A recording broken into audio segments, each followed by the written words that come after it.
لا شريك له وأشهد أن محمدا عبده ورسوله لا نبي بعده اللهم صل وسلم على سيدنا محمد وعلى آله وصحبه أجمعين أما بعد. Yang kami hormati para ulama, para ustaz, wabil khusus guru kita Ustaz Maulana, pada Ustaz Agus, Ustaz Zaid dan Ustaz yang lainnya yang tidak kami sebutkan namanya satu persatu, para hadirin hadirat ibu-ibu yang dimuliakan Allah Subhanahu wa taala. Pernah suatu ketika Nabi Ibrahim ditanya oleh seseorang dengan pertanyaan, "Ya Ibrahim, li ayyi syai'in ittakhadallahu khalilan?" Wahai Ibrahim, apa penyebabnya sehingga Allah Subhanahu wa taala menjadikan kamu sebagai khalil, sebagai kekasih? Makanya gelar yang kita kenal daripada Nabi Ibrahim alaihissalam adalah Khalilullah. Maka Nabi Ibrahim alaihissalam menjawab bisalah sati asya, dengan 3 perkara. Artinya 3 perkara inilah yang menyebabkan Nabi Ibrahim alaihissalam mendapat gelar Khalilullah. Apa yang pertama? Kata Nabi Ibrahim, ikhtartu Allahi ala ghairi, bahwasanya saya lebih memilih perintah Allah, lebih memilih daripada perintah Allah, ketaatan kepada Allah daripada ketaatan kepada yang lainnya. Hadirin yang dimuliakan Allah Subhanahu wa taala. Jadi penyebab pertama Nabi Ibrahim alaihissalam mendapat gelar Khalilullah, lebih mengutamakan perintah Allah Subhanahu wa taala daripada perintah yang lain. Karena dalam kehidupan kita saudara, ada perintah Allah, ada perintah yang lain. Kalau Nabi Ibrahim alaihissalam bagaimanapun utamanya itu perintah yang lain, tapi perintah Allah Subhanahu wa taala akan dinomorsatukan. Bagaimanapun cintanya kepada yang lain, cinta kepada Allah dinomorsatukan. Barangkali kalau kita lihat sejarah saudara, bagaimana Nabi Ibrahim alaihissalam dalam melaksanakan perintah Allah. Di antaranya Nabi Ibrahim alaihissalam pernah dibakar di dalam kobaran api yang sangat besar.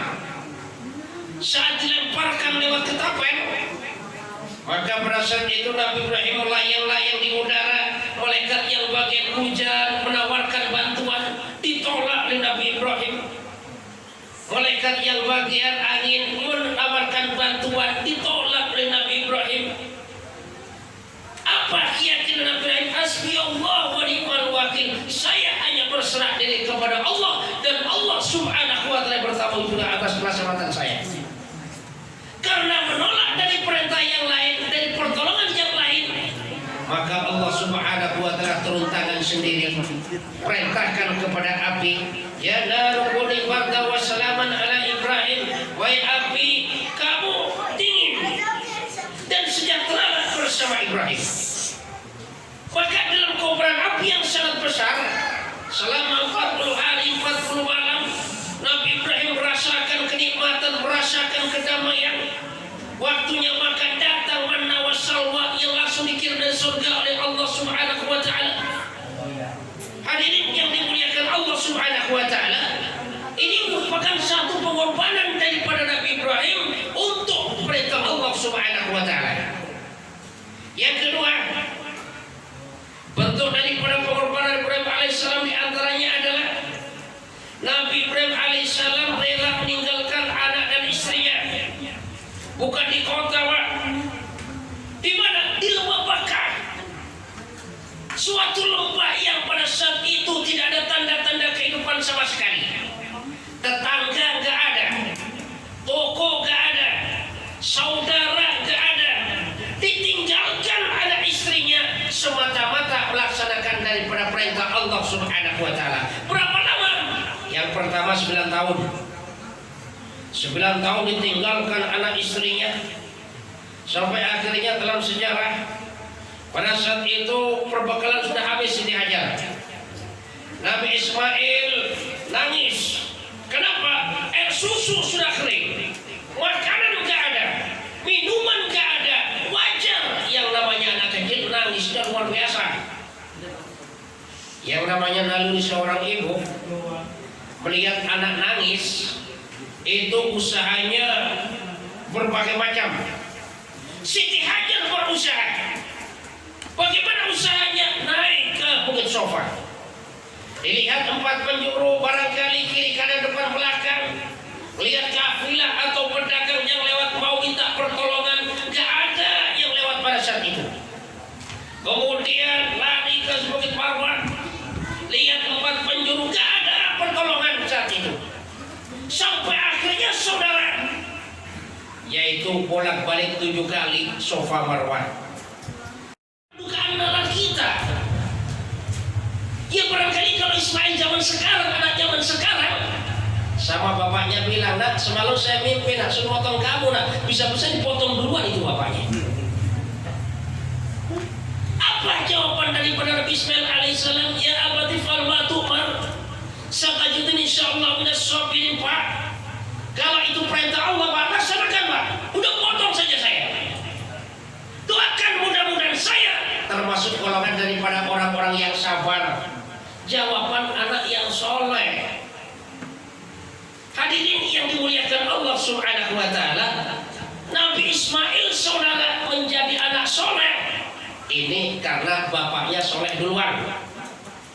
Makanya kalau kita kepingin punya anak soleh Pak Bu, makanya orang tuanya harus soleh duluan. Kenapa? Karena orang tua sebagai contoh. Misalnya kepingin anak jadi ahli masjid, orang tuanya harus ahli masjid duluan. Bapaknya ahli masjid duluan. Punya anak pingin rajin ngaji, orang tuanya rajin ngaji duluan. Hadirin yang dimuliakan Allah Subhanahu wa taala, sampai akhirnya pemotongan mau dilaksanakan. Makanya pada saat itu Nabi Ibrahim bilang sama Siti Hajar, wahai istriku, ini kasih pakaian yang bagus ya Ismail, mau saja kejamuan. Dikasih pakaian yang bagus. Setelah itu keduanya berangkat. Nabi Ismail di depan, Nabi Ibrahim di belakang dengan bawa seutas tali dan pisau. Coba bayangkan melihat anak sudah gantengnya kayak gitu, sudah gagahnya kayak gitu, tiba-tiba mau dipotong, lemas perasaan Nabi Ibrahim. Maka pada saat itu iblis bermain. Yang pertama goda Nabi Ibrahim, wahai Ibrahim, kenapa kau motong anakmu? Maka katanya Nabi Ibrahim, itu perintah Allah. Karena dijawab ini perintah Allah, maka iblis gagal menggoda daripada Ibrahim. Kemudian datang kepada Siti Hajar dengan harapan barangkali yang namanya ibu ini kan lebih cinta kepada anaknya dan segalanya. Barangkali Siti Hajar bisa menggagalkan acara penyembelihan. Datang iblis kepada Siti Hajar. Wahai Siti Hajar, coba lihat suamimu mau potong anakmu sendiri itu. Orang tua macam apa suamimu itu? Sudah 13 tahun gak ngurusin anaknya, pulang-pulang mau dipotong. Udah, kamu cegah jangan sampai terjadi pemotongan. Kata Siti Hajar, emangnya kenapa suami saya memotong anaknya sendiri? Jawab iblis, itu katanya si perintah Tuhannya. Apa jawaban Siti Hajar buat iblis? Kalau memang itu perintah Allah Subhanahu wa taala, jangankan anak saya yang dipotong, saya pun siap dipotong oleh suami saya sendiri, asalkan itu bentuk daripada perintah Allah Subhanahu wa taala. Gagal iblis menggoda Siti Hajar. Kemudian datanglah kepada Ismail. Wah Ismail, kamu dipotong oleh bapakmu. Udahlah kamu lari aja dah, kabur kamu dah. Masih depanmu masih panjang. Apa kata Nabi Ismail? Kenapa bapakmu potong saya? Jawab iblis, katanya si perintah Tuhannya.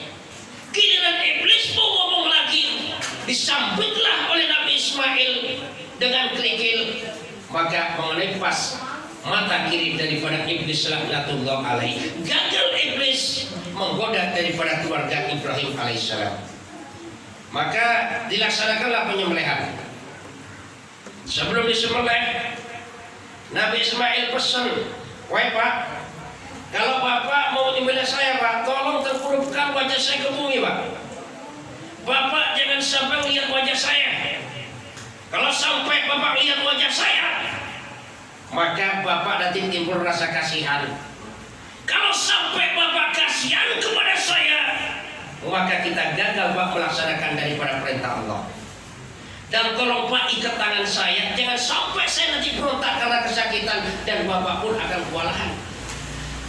Jauhkan baju Bapak daripada saya, takut kena darah Pak. Jangan ceritakan kepada ibu bagaimana Bapak menyembelih saya." Banyak pesan-pesan Nabi Ismail alaihissalam sebelum disembelih oleh bapaknya sendiri. Penyembelihan dilaksanakan.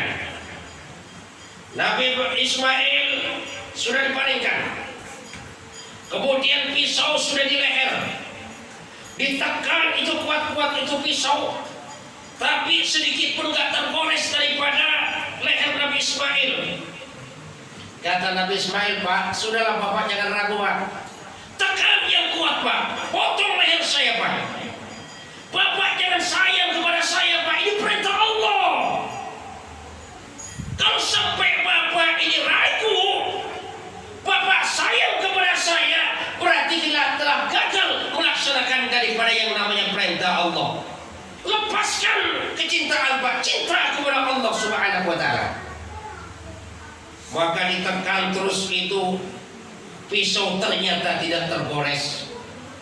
Nabi Ibrahim penasaran, kalau bahasa kita ada batu di sebelahnya dibelah oleh pisau tadi, ternyata pisau terbelah. Ya kalau bahasa kita Nabi Ibrahim heran, ini dapat ilmu kebal dari mana anak saya ini? Hadirin yang dimuliakan Allah Subhanahu wa Ta'ala, terus pelaksanaan penyembelihan dilaksanakan dengan penuh takbir kepada Allah.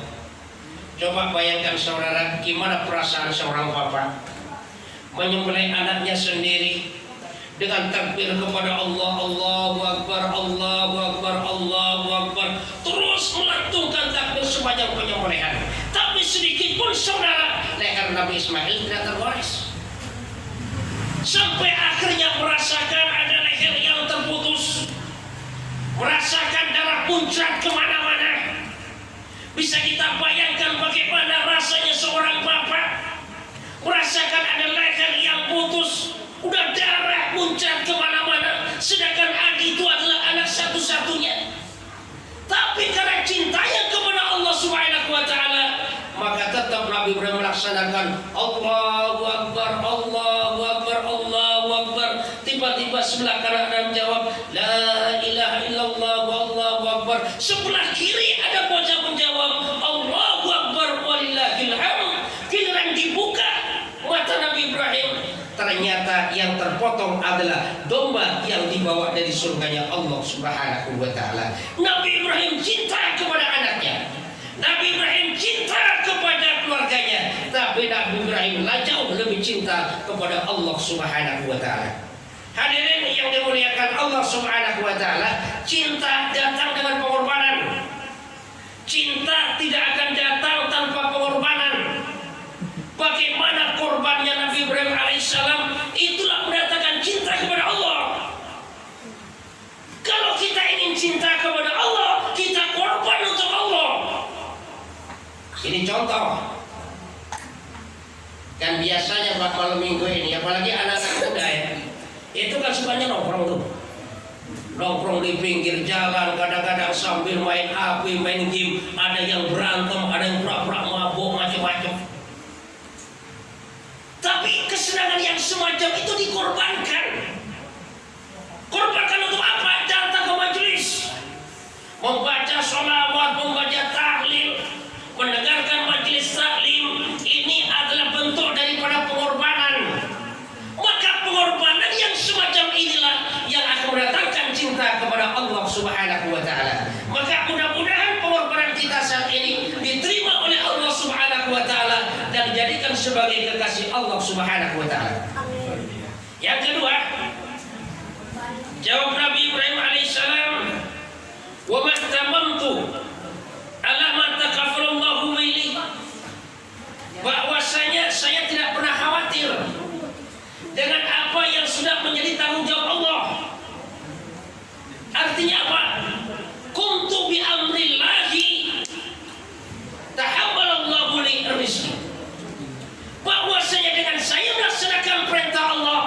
maka Allah akan memberikan rizki kepada saya.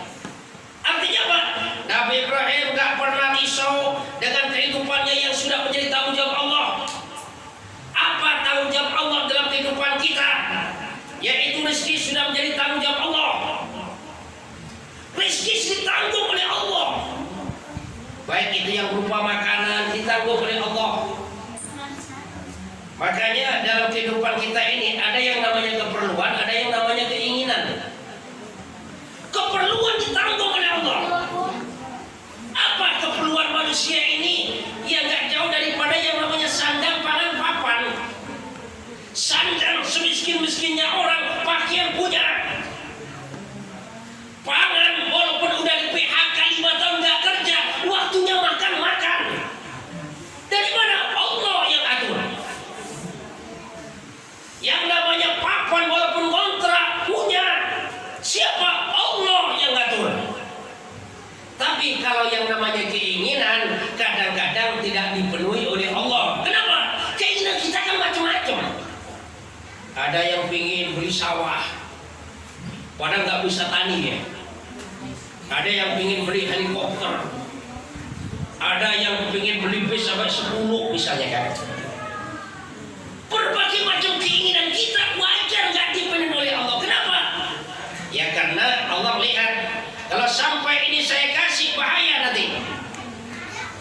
Contoh gini Pak, misalnya kita punya anak, ada satu anak yang sudah SMA, ada anak yang masih TK.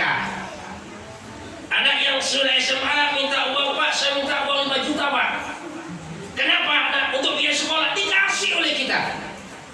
Kenapa? Sesuai dengan keperluannya. Lalu ada anak yang masih TK minta dengan nangis kepada kita, Pak, saya minta uang 5 juta Pak. Gak kita kasih. Kenapa gak kita kasih? Karena kita sayang kepada anak tadi.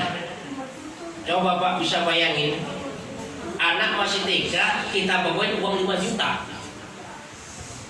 Apalagi kan anak itu biasanya kan uang langsung aja diklewer-klewerin aja kan, dipamerin ke semua orang. Gak kita kasih uang 5 juta karena kita sayang kepada anak kita. Kita kasih 5 juta berarti kita gak sayang kepada keselamatan daripada anak kita. Hidup ini adalah bukan pilihan. Hidup ini adalah ketentuan.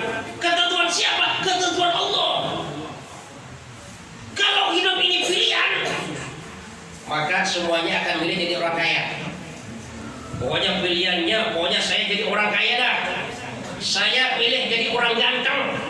Saya pilih jadi orang hebat. Kalau hidup pilihan, makanya hidup ini ketentuan yang menentukan Allah.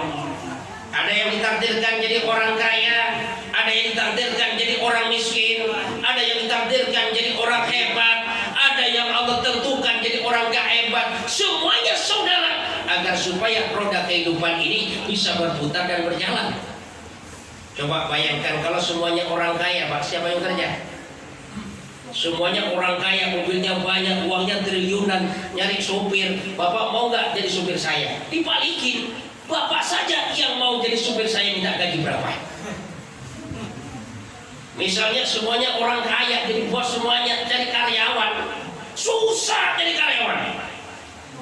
Mau cari ke atas gunung sana, yang biasanya orang masih banyak jadi karyawan, mau jadi pembantu, karena semuanya sudah kaya, kagak ada yang mau jadi pembantu. Akhirnya apa? Susah.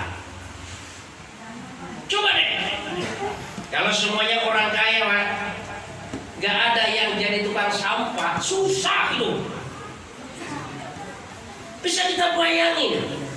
Coba di Jakarta misalnya tukang sampah ini mogok 1 bulan, ini bisa-bisa tenggelam dengan sampah di Jakarta. Dengan adanya orang kaya, dengan adanya orang miskin, dengan adanya bos, dengan adanya anak buah, pada dasarnya kehidupan kita ini akan berputar dan berjalan. Hadirin yang dimuliakan Allah Subhanahu wa Ta'ala. Yang ketiga, kenapa Nabi Ibrahim menjadi Khalilullah? Yang ketiga kata Nabi Ibrahim, wa ma ta'asyaitu wa ma tagaitu illa ma'ad dhaifal ja'i. Saya tidak makan malam dan saya tidak makan siang kecuali bersama tamu atau orang lapar. Ini amalan Nabi Ibrahim. Makanya Nabi Ibrahim makanan sudah siap, tidak ada tamu dan gak ada yang bisa makan, nyari dulu keluar. Maka diterangkan dalam kitab Musailiman, Nabi Ibrahim jalan 1 mil, gak dapat orang, 2 mil, sampai 3 mil, sampai akhirnya mendapatkan orang untuk diajak makan berjamaah. Hadirin yang dimuliakan Allah Subhanahu wa Ta'ala, memuliakan tamu amalan Nabi Ibrahim.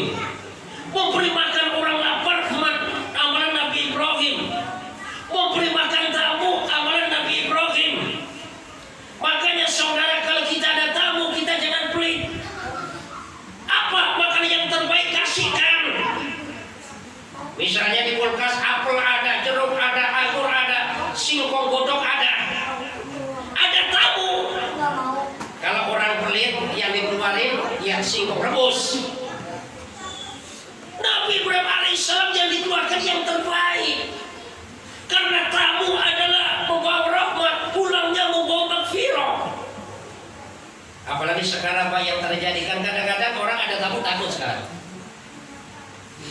Dia orang Islam biasa ke pengajian, ada tamu takut. Bahkan kalau ada tamu, kadang-kadang suruh cuci tangan. Saya tuh Pak, dulu awal-awal corona itu, saya ke tempat ponakan istri, padahal dia orang pengajian kemana-mana. Datang langsung, cuci tangan dong. Langsung saya dipaksa untuk cuci tangan. Saya kira habis cuci tangan suruh makan, kagak taunya suruh duduk doang. Ini terjadi loh saudara. Barangkali saudara masuk rumah siapa, suruh cuci tangan. Masuk kemana, suruh cuci tangan. Makan kagak. Sebelum adanya corona dulu saudara, kalau yang namanya disuruh cuci tangan, biasanya sekalian makan. Hadirin yang dimuliakan Allah Subhanahu wa Ta'ala, saya ulangi lagi bahwasanya Nabi Ibrahim alaihissalam disebut Khalilullah ini karena 3 hal. Yang pertama, lebih mengutamakan perintah Allah daripada yang lain. Yang kedua, tidak pernah bingung dengan kehidupan yang sudah ditanggung Allah. Dan yang ketiga, Nabi Ibrahim suka makan dengan cara berjamaah. Hadirin yang dimuliakan Allah Subhanahu wa Ta'ala, itulah pembicaraan singkat. Mudah-mudahan Allah Subhanahu wa Ta'ala berikan kekuatan kepada kita, semakin hari semakin taat kepada Allah Subhanahu wa Ta'ala. Mudah-mudahan Allah Subhanahu wa Ta'ala istiqomahkan kita dalam kebaikan. Mudah-mudahan Allah Subhanahu wa Ta'ala berikan kita husnul khatimah. Mudah-mudahan kita mesti masalah kita diselesaikan oleh Allah. Kita masih punya utang-utang kita diselesaikan oleh Allah. Mudah-mudahan anak cucu kita menjadi anak soleh dan soleha. Mudah-mudahan saudara kita, orang tua kita, guru-guru kita, jamaah-jamaah kita sudah meninggal dunia diampuni dosanya oleh Allah. Diganti dengan kebaikan. Mudah-mudahan bersama kita semuanya mendapat rahmat Allah, selamat daripada api neraka dan masuk surga tanpa dihisab oleh Allah Subhanahu wa Ta'ala. Subhanallah wa bihamdika, asyhadu an la ilaha illa anta, astaghfiruka wa atubu ilaik. Wassalamualaikum warahmatullahi wabarakatuh. Waalaikumsalam warahmatullahi. Jazakumullah khair. Kita doakan beliau dipanjangkan umur. Amin. Ditambahkan ilmunya. Amin.